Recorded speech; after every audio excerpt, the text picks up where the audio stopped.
नमस्कार, स्वागत है आप सभी का। मैं हूं आपके साथ रेशु त्यागी। झारखंड के सीएम हेमंत सोरेन के पूर्व प्रधान सचिव और पूर्व गृह सचिव से ईडी ने पूजा सिंघल से जुड़े मामले में पूछताछ शुरू कर दी है। दोनों आज ईडी के ऑफिस पहुंचे। इस संबंध में ईडी ने राजीव अरुण एका को दूसरा समन जारी कर 27 मार्च को ईडी ऑफिस में उपस्थित होने को कहा था।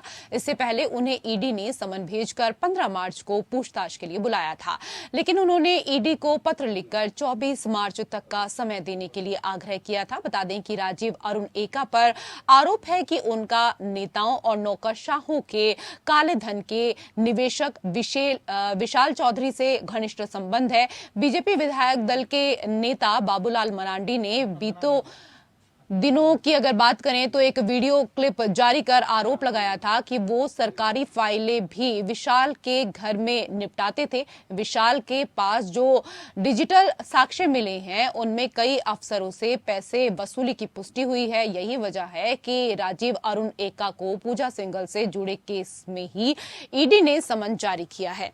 ईडी ने 24 मई 2022 को विशाल चौधरी के ठिकाने पर ही छापेमारी की थी। इसके अलावा ईडी ने राजीव अरुण एका के बहनोई केशरी के ठिकानों पर भी छापा मारा था।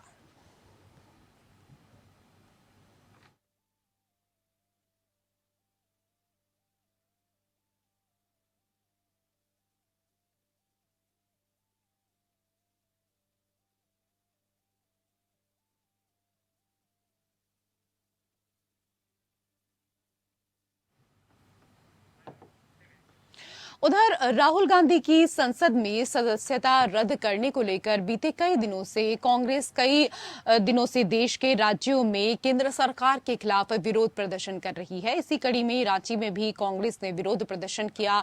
प्रदेश कांग्रेस कमेटी ने मोहराबादी स्थित बापू वाटिका में महात्मा गांधी की प्रतिमा के समक्ष सत्याग्रह किया। इसके साथ ही प्रदेश कांग्रेस ने सभी जिलों में सत्याग्रह कार्यक्रम का आयोजन करने का निर्देश दिया है। प्रदेश अध्यक्ष राजेश ठाकुर ने कहा कि कन्याकुमारी से कश्मीर तक नफरत, महंगाई, बेरोजगारी के खिलाफ राहुल गांधी को मिले अपार समर्थन और संसद में प्रधानमंत्री नरेंद्र मोदी और अडानी के रिश्ते पर सवाल खड़ा करने के बाद मोदी सरकार पूरी तरह से बौखला गई है। विकल्प सत्याग्रह कर रहे हैं महात्मा गांधी के द्वारा बताए गए मार्ग पर चलते हुए, और जो लड़ाई है, एक लंबी लड़ाई है, उसको लड़ने के लिए आज हम लोग यहाँ धरना पर बैठे हैं।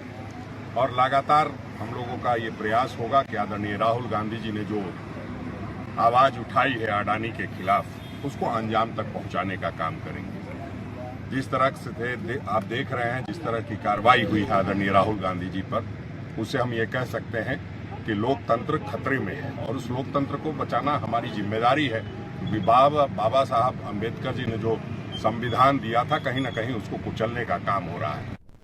और उधर गढ़वा विधायक और सरकार में पेयजल एवं स्वच्छता मंत्री मिथिलेश कुमार ठाकुर ने मेराल प्रखंड के हासनदाग में 60 करोड़ रुपए की लागत से बनने वाली सड़क का भूमि पूजन और शिलान्यास किया। हासनदाग के मौर्या बाबा स्थान पर आयोजित कार्यक्रम में मंत्री ठाकुर ने पूजा अर्चना कर नारियल तोड़कर शिलापट का अनावरण भी किया। इस दौरान मंत्री मिथिलेश कुमार ठाकुर ने मौर्या बाबा स्थान से महर्षि वेदव्यास की प्रतिमा स्थल तक पीसीसी निर्माण और प्रतिमा निर्माण का भी शिलान्यास किया है। इस बीच मंत्री ने कहा कि वह मंत्री नहीं, जनता के सेवक हैं। जनता ने मुझे अपनी सेवा के लिए चुनकर भेजा है। गढ़वा में हर क्षेत्र में काफी तेजी से विकास कार्य हो रहा है। इन विकास कार्यों को देखकर विपक्षियों के पेट में दर्द हो रहा है। विरोधी लोग जितना विरोध करेंगे उतनी ही तेज गति से विकास कार्य आगे बढ़ता रहेगा। गढ़वा को झारखंड का सबसे विकसित विधानसभा क्षेत्र बनाना है।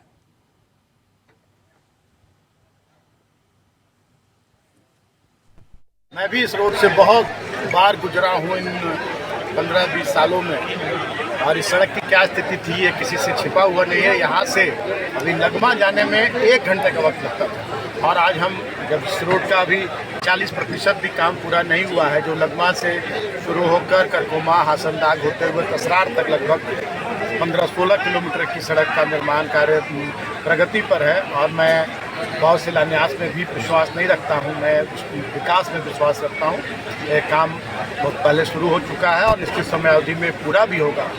ये इससे इसका काफ़ी फायदा सिर्फ गढ़वा विधानसभा ही नहीं, भवनाथपुर विधानसभा की जनता को भी इसका लाभ मिलेगा।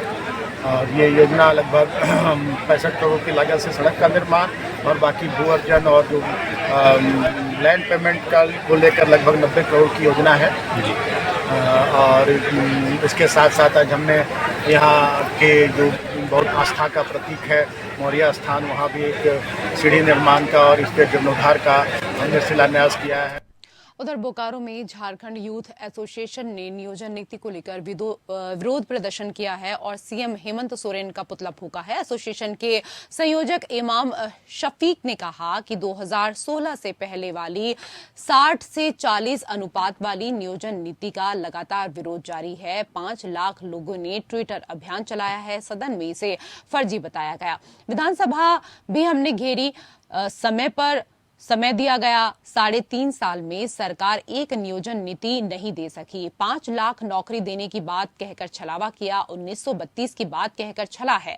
अब 5 अप्रैल को दुमका में खतियान यात्रा निकाल रहे हैं। युवा परेशान है। बहरी सरकार को समझ में नहीं आ रहा है। अगर हेमंत सरकार ने इस दिशा में जल्द पहल नहीं की तो बोकारो से निकली यह आग पूरे राज्य में जोरदार आंदोलन का रूप ले लेगी। जरूरत पड़ी तो आर्थिक नाकेबंदी भी की जाएगी।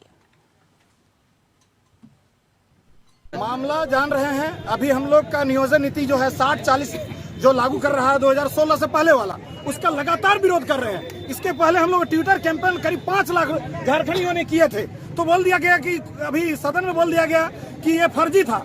तो हम कहना चाह रहे हैं, हम लोग विधानसभा भी घेराव किए, उससे पहले भी विधानसभा घेराव किए, टाइम पे टाइम देते जा रहे हैं। 3.5 साल हो गया, एक नियोजन नीति मुख्यमंत्री हेमंत सोरेन की सरकार, नालायक सरकार ने लागू नहीं कर पाया और 5 लाख नौकरी देने की बात करके हम लोगों को छलावा किया गया। 1932 का छलावा करके अभी देखिए ये बहाना ढोकसला। और अभी 5 तारीख को वो जो है दुमका में खतियानी यात्रा निकाल रहे हैं। तो हम लोगों में ज्यादा आक्रोश हो गया है और झारखंड के युवा चाहते हैं कि ये 60-40 का जो रेशियो है, 60-40 में भी हम लोगों को शंका है। 60% भी झारखंडियों को मिलने वाला इस बार नहीं है, क्योंकि 60% में भी हम लोग का स्थानीय नीति और खतियान का कोई आधार हम लोग का तैयार नहीं है। उधर राजधानी रांची में नवगठित संस्था झारखंड राजस्थानी अकादमी के नेतृत्व में राजस्थानी लोक संगीत और नृत्य कार्यक्रम का आयोजन किया गया।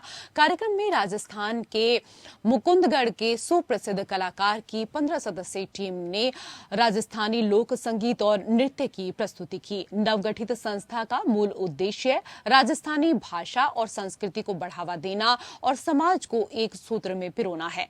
रांची में वर्षों बाद राजस्थानी लोक संगीत नृत्य का आयोजन किया गया, जिसमें कुर्जा राजस्थान की सुप्रसिद्ध संस्था की टीम ने धरती धोरारी, कुएं पर एकली, बाई थारो, बीरो नाचे जैसे अपनी सुरीली आवाज से संपूर्ण मारवाड़ी भवन को राजस्थान की मिट्टी में तब्दील कर दिया।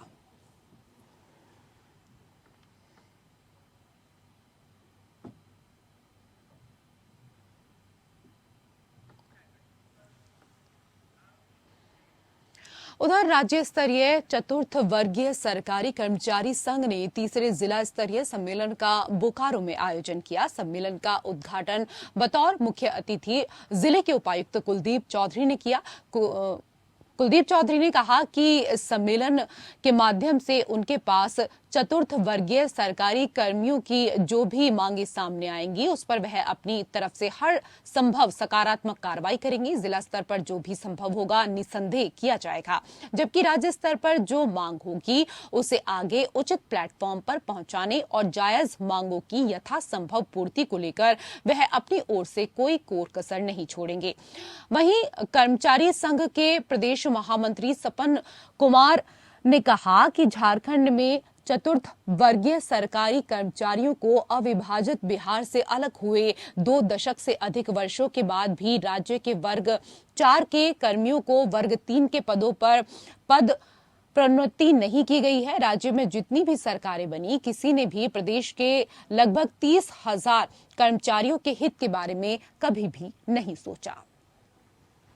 आज झारखंड चतुर्थवर्गीय कर्मचारी संघ का जिला स्तरीय तृतीय अधिवेशन जो आयोजित किया गया है, इस कार्यक्रम में हम लोग उपस्थित हुए। यहाँ पर सभी हमारे ज़िले के चतुर्थवर्गीय कर्मचारी लोग उपस्थित हैं और ये कार्यक्रम अभी लंबा चलेगा। और जैसा हम लोग अभी देखे हैं, हमने सभी से अनुरोध भी किया है कि इस कार्यक्रम के बाद में जो इसमें कंक्लूज़न निकल के आता है, जो मांग पत्र बनता है, उसको हम लोग को विधिवत रूप से सौंपें। और इसमें जो हमारे जिला स्तर से जिन मांगों को हम लोग नियम पूर्वक फॉलो कर पाएंगे, उसको हम लोग निश्चित तौर पे जिला स्तर से अपने उसे निष्पादित करके जो हमारे चतुर्थवर्गीय कर्मचारी हैं उनको उसका लाभ देंगे। और जो राज्य स्तर से संबंधित विषय हैं, हम लोगों ने उचित माध्यम से राज्य सरकार तक। उधर राहुल की संसद सदस्यता रद्द करने को लेकर पूरे देश में कांग्रेस और उसके सहयोगी दलों का विरोध प्रदर्शन लगातार जारी है। इसी कड़ी में बिहार की राजधानी पटना में भी कांग्रेस और उसके सहयोगी दलों ने बिहार विधानमंडल के बाहर काली पट्टी लगाकर प्रोटेस्ट किया और केंद्र सरकार के खिलाफ जमकर नारेबाजी की। प्रदर्शन कर रहे सदस्यों ने कहा कि राहुल के लोकसभा की सदस्यता समाप्त किया जाना बहुत ही दुर्भाग्यपूर्ण है। देखिए, बात राहुल गांधी की नहीं है, ये लोकतंत्र की हत्या हुई है। एक राहुल गांधी नहीं, ऐसे अनेकों राहुल गांधी हैं भारत में जो विरोध करेंगे। इसका मतलब आप उनकी हत्या कर दीजिएगा। आप देखिएगा, अगर राजनीति में कोई एमपी है तो ये तो राजनीतिक हत्या करना होगा कि आप सदस्यता रद्द कर दिए। आप वैसा ना मुद्दा है, ना हत्या का मुकदमा रहता है या कोई अलग मुकदमा रहता है, भ्रष्टाचार का मुकदमा रहता है तो समझ में आता है। लेकिन यहाँ ये कहाँ से जस्टिफाइबल है? आम जनता दुखी है पूरे। इनफैक्ट जो भाजपा के लोग हैं वो भी दुखी हैं कि ये बाउंस बैक करेगा, ये गलत हुआ है। इसका खामियाजा भुगतना पड़ेगा भाजपा को, ये आप समझ लीजिए। स्वतंत्रता संग्राम के आंदोलन के जो कुछ खास बिंदु थे वो ये था कि बोलने की आजादी की स्वतंत्रता, संविधान के अंदर जो स्वतंत्रता दी गई है उसके ऊपर कभी भी कोई भी कुठाराघात करता है तो देश की आवाम और देश के रिप्रेजेंटेटिव हमेशा सामने आते हैं। यह हमला संविधान के ऊपर है। जब पार्लियामेंट के अंदर कोई सवाल पे सवाल दागा जाए सरकार से, विपक्ष हमेशा सवाल करती है तो विपक्ष के तमाम लोगों के खिलाफ प्रहार किया जाए। यह नया हमला तो राहुल गांधी पे 8 साल से चलता आ रहा है, लेकिन यह जो हमला हुआ और इतनी जल्दीबाजी त्वरित गति से जो दिखाया गया है, इसका मतलब कहीं न कहीं घालमेल है। क्योंकि वो सवाल उठा रहे हैं कि 20,000 करोड़ रुपया अडानी को कैसे मिले, LIC इतना कमजोर क्या हुआ। यह प्रश्न करना क्या इस देश में खत्म हो चुका है? इसको खत्म कर देना चाहिए, इसीलिए प्रोटेस्ट है। वहीं पूर्व केंद्रीय मंत्री RCP सिंह ने कहा, राहुल गांधी लीगल मुद्दे को पॉलिटिकल बना रहे हैं। बिहार शरीफ में पूर्व केंद्रीय मंत्री रामचंद्र प्रसाद सिंह ने कहा कि राहुल गांधी लीगल मुद्दे को जानबूझकर पॉलिटिकल बनाने में लगे हुए हैं। बिहार शरीफ के दीपनगर स्थित एक मैरिज हॉल में आयोजित श्रद्धांजलि सभा के बाद पत्रकारों से बातचीत करते हुए उन्होंने कहा कि देश का कानून सभी के लिए बराबर है। उन्होंने कहा कि राहुल ने जाति विशेष की उपमा देकर पूरे जाति को कलंकित करने का कार्य किया है। उसकी जितनी भी निंदा की जाए कम है। उन्होंने कहा कि राहुल का परिवार शहीद परिवार है, इसमें कोई भी शक नहीं है, परंतु इस परिवार से 3 लोगों को प्रधानमंत्री बनने का अवसर मिला है।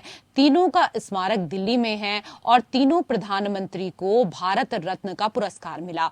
आखिर क्यों नहीं गांधी परिवार ने देश के शहीद होने वाले देशभक्तों को यह पुरस्कार दिया? प्रेस कॉन्फ्रेंस में सिंह ने नीतीश कुमार पर भी जमकर हमला बोला और कहा कि नीतीश कुमार की उम्र ढल गई है, उन्हें तो खुद राजनीति से संन्यास ले लेना चाहिए। विभिन्न जातियों, विभिन्न धर्मों, विभिन्न संप्रदायों के लोग रहते हैं और सबको मिलकर चलना होता है और सबको एक दूसरे के प्रति सम्मान होना चाहिए। अगर एक किसी जाति विशेष को आप कहिएगा, कुछ उपमा दे दीजिएगा, कि लोकतंत्र के लिए ठीक नहीं है। और वो भी आप जान रहे हैं, पूरे का पूरा जो हमारा जो अन्य पिछड़ा वर्ग आयोग, अन्य पिछड़ा वर्ग है, उस समाज को अगर आप इस तरह की बात करिएगा तो ठीक नहीं है। आपको तो देखना क्या है, आपने कोई बात कही, कोर्ट में वो मामला गया, कोर्ट में आपके पास ऑप्शन था माफी मांगने का, आपने नहीं मांगा, कोर्ट ने आपको सजा सुनाई। आपके पास ऑप्शन बहुत लिमिटेड है, आप लीगल रास्ता ढूंढिए। लेकिन अब चल दिए हैं पॉलिटिकल रास्ते पर। तो देखिए, पॉलिटिकल लड़ाई तो हिंदुस्तान में चलती रहती है, और चलते रहेगी। लेकिन एक बात जरूर है कि किसी भी व्यक्ति को, किसी भी समाज के प्रति इस प्रकार के शब्दों का प्रयोग नहीं करना चाहिए। वहीं बिहार के जमुई जिले के झाझा थाना क्षेत्र के पैरागाहा पंचायत के कटहरा नदी के पुल के नीचे एक युवक का शव मिलने से क्षेत्र में हड़कंप मच गया है। जानकारी के मुताबिक मृतक की पहचान सलगा गांव निवासी सिंघो यादव के रूप में हुई है। मामले में मृतक के परिजनों का आरोप है कि युवक की हत्या की गई है। मृतक की मां का कहना है कि जमीन विवाद को लेकर मेरे बेटे की हत्या हुई है। मृतक की मां ने गाँव के ही 2 लोगों पर बेटे की हत्या किए जाने की आशंका जताई है। वहीं सूचना पर पहुंची पुलिस ने शव को कब्जे में लेकर पोस्टमार्टम के लिए भेज दिया है। ये एक सिंघो यादव है सबजौर का। कल दिन में ये कमाने के लिए निकले थे। सुबह तो शाम तक घर नहीं आए।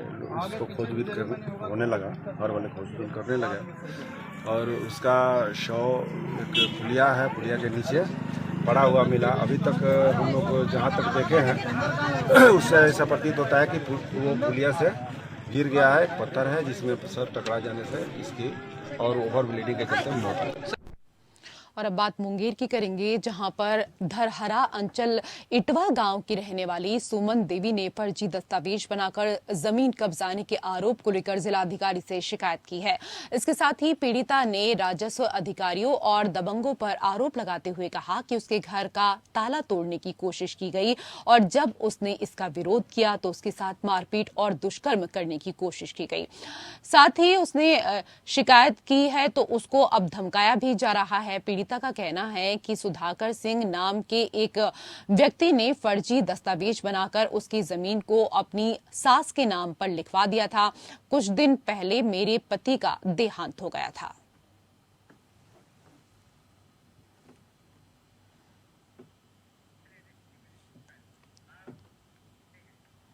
और उधर वैशाली जिले के थाना अंतर्गत मंसूरपुर गांव में जमीनी विवाद को लेकर खूनी संघर्ष का मामला सामने आया है।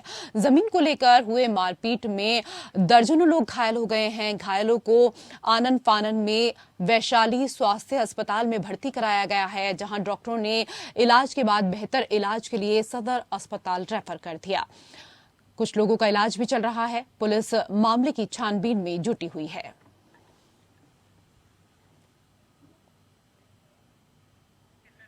छत्तीसगढ़ मुख्यमंत्री भूपेश बघेल ने ऑल इंडिया स्टील कॉन्क्लेव में शिरकत की। इस मौके पर उन्होंने देश भर से आए स्टील उद्यमियों को संबोधित करते हुए कहा कि स्टील सेक्टर को आगे बढ़ाने के लिए छत्तीसगढ़ सरकार लगातार तत्पर है। स्टील उद्योग छत्तीसगढ़ की अर्थव्यवस्था की रीढ़ है, लेकिन पिछले कुछ वर्षों के दौरान स्टील उद्योग को बहुत सारी चुनौतियों का सामना करना पड़ रहा है। कभी महंगी बिजली का संकट सामने आ जाता है, कभी ईंधन का संकट सामने आ जाता है, कभी सस्ते कच्चे माल की जरूरत शिद्दत के साथ महसूस की जाती है, तो कभी कोरोना और लॉकडाउन का संकट सामने आ जाता है। लेकिन कोरोना काल में छत्तीसगढ़ सरकार की नीति की वजह से उद्योग बंद नहीं हुए। मुख्यमंत्री ने कहा कि सरकार को भले घाटा हो, लेकिन हमने आपको बिजली में छूट दी ताकि उद्योग अच्छे से चलते रहें। हमारे राज्य से कोयला पूरे देश में जाता है। कोरोना काल में हमने कोयले की आपूर्ति बाधित नहीं होने दी। मैं रायपुर सांसद के माध्यम से केंद्र सरकार से मांग करता हूं कि इस दौरान स्टील व्यवसायियों को कोल लीकेज भी मिलना चाहिए।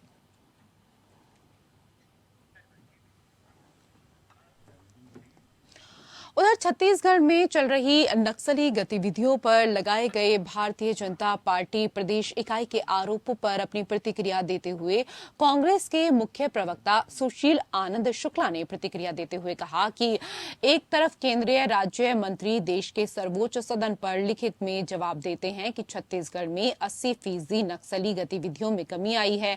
अमित शाह जी आते हैं तो वह भी कहते हैं कि बस्तर पहले से ज्यादा सुरक्षित हुआ है। ऐसे में प्रदेश के भारतीय जनता पार्टी के नेताओं के पास ना तो कोई मुद्दा है, वह गैर बयानबाजी कर रहे हैं।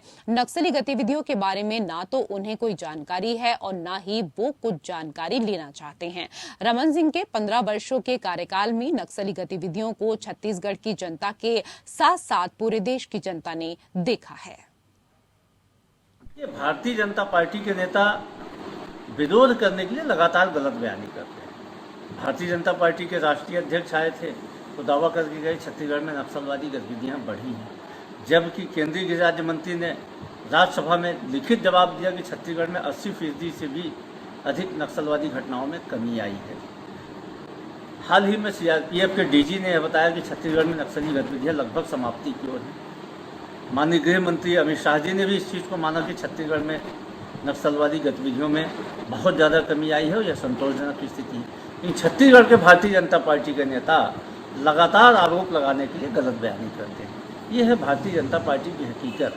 ये राजनीति करने के लिए झूठ बोलते हैं, किसी भी स्तर तक जा सकते हैं, जबकि छत्तीसगढ़ में मुख्यमंत्री भूपेश बघेल के द्वारा बनाए गए 30 सूत्री कार्यक्रम विश्वास विकास सुरक्षा का यह परिणाम है कि छत्तीसगढ़ में नक्सलवादी गतिविधियों में। और उधर मध्य प्रदेश के गृह मंत्री नरोत्तम मिश्रा ने कांग्रेस के फसल के मुआवजे में गड़बड़ी और देरी करने का आरोप बयान देते हुए जमकर निशाना साधा है। नरोत्तम मिश्रा ने कहा कि कांग्रेस का कोई नेता खेत तक नहीं गया है, किसी किसान को गले नहीं लगाया, किसी किसान के आंसू नहीं पोंछे गए और आज मुआवजे के नाम पर सरकार पर आरोप लगाते हैं। कमलनाथ ने वचन तो निभाया नहीं था कि वो वचन के पक्के कहां से हो गए। राहुल जी के मामले में वचन के पक्के हैं, कल का भी उन्होंने प्रदर्शन फीका रहा। जहां व्यक्तिगत मामला होता है वहां वो वचन के पक्के होते हैं।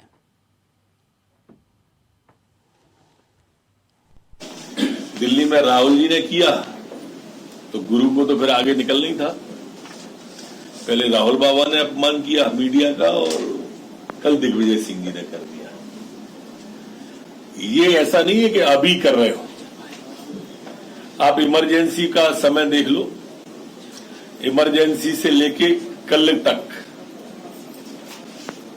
दिग्विजय सिंह जी हो, राहुल हो, चाहे इंदिरा जी हो, ये सभी मीडिया का अपमान करते हैं।